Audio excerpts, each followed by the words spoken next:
Chapter 82, The Honor and Glory of Whaling. There are some enterprises in which a careful disorderliness is the true method.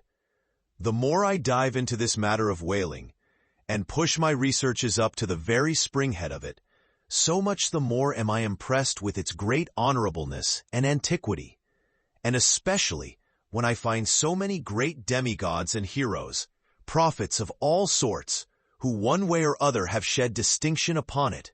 I am transported with the reflection that I myself belong, though but subordinately, to so emblazoned a fraternity. The gallant Perseus, a son of Jupiter, was the first whaleman, and to the eternal honor of our calling be it said, that the first whale attacked by our brotherhood was not killed with any sordid intent. Those were the knightly days of our profession, when we only bore arms to succor the distressed, and not to fill men's lamp feeders. Everyone knows the fine story of Perseus and Andromeda, how the lovely Andromeda, the daughter of a king, was tied to a rock on the seacoast, and as Leviathan was in the very act of carrying her off, Perseus, the prince of whalemen, intrepidly advancing, harpooned the monster and delivered and married the maid. It was an admirable artistic exploit, rarely achieved by the best harpooneers of the present day, inasmuch as this Leviathan was slain at the very first dart. And let no man doubt this archite story, for in the ancient Joppa, now Jaffa, on the Syrian coast, in one of the pagan temples, there stood for many ages the vast skeleton of a whale, which the city's legends and all the inhabitants asserted to be the identical bones of the monster that Perseus slew. When the Romans took Joppa, the same skeleton was carried to Italy in triumph. What seems most singular and suggestively important in this story is this: it was from Joppa that Jonah set sail. Akin to the adventure of Perseus and Andromeda, indeed by some supposed to be indirectly derived from it, is that famous story of St. George and the dragon, which dragon I maintain to have been a whale, for in many old chronicles, whales and dragons are strangely jumbled together, and often stand for each other. Thou art as a lion of the waters, and as a dragon of the sea, saith Ezekiel, hereby plainly meaning a whale. In truth, some versions of the Bible use that word itself. Besides, it would much subtract from the glory of the exploit had St. George but encountered a crawling reptile of the land, instead of doing battle with the great monster of the deep. Any man may kill a snake, but only a Perseus, a St. George, a coffin, have the heart in them to march boldly up to a whale. Let not the modern paintings of this scene mislead us, for though the creature encountered by that valiant whaleman of old is vaguely represented of a griffin-like shape, and though the battle is depicted on land and the saint on horseback, yet considering the great ignorance of those times, when the true form of the whale was unknown to artists, and considering that, as in Perseus' case, St. George's whale might have crawled up out of the sea on the beach, and considering that the animal ridden by St. George might have been only a large seal or seahorse, bearing all this in mind, it will not appear altogether incompatible with the sacred legend and the ancientest drafts of the scene to hold this so-called dragon no other than the great Leviathan himself.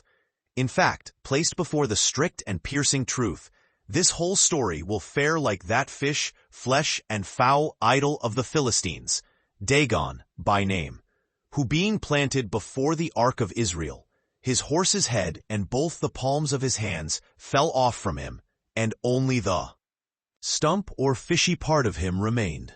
Thus then one of our own noble stamp, even a whaleman, is the tutelary guardian of England, and by good rights we harpooneers of Nantucket should be enrolled in the most noble order of St. George.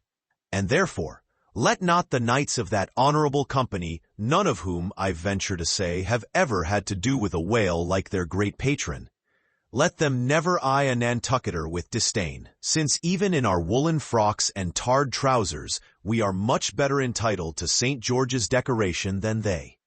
Whether to admit Hercules among us or not, concerning this I long remain dubious.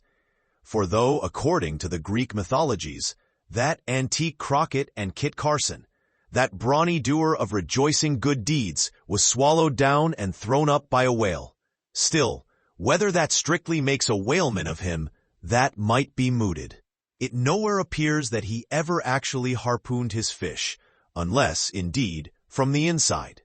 Nevertheless, he may be deemed a sort of involuntary whaleman.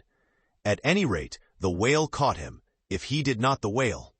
I claim him for one of our clan. But, by the best contradictory authorities, this Grecian story of Hercules and the whale is considered to be derived from the still more ancient Hebrew story of Jonah and the whale, and vice versa. Certainly, they are very similar. If I claim the demigod, then, why not the prophet? Nor do heroes, saints, demigods, and prophets alone comprise the whole roll of our order.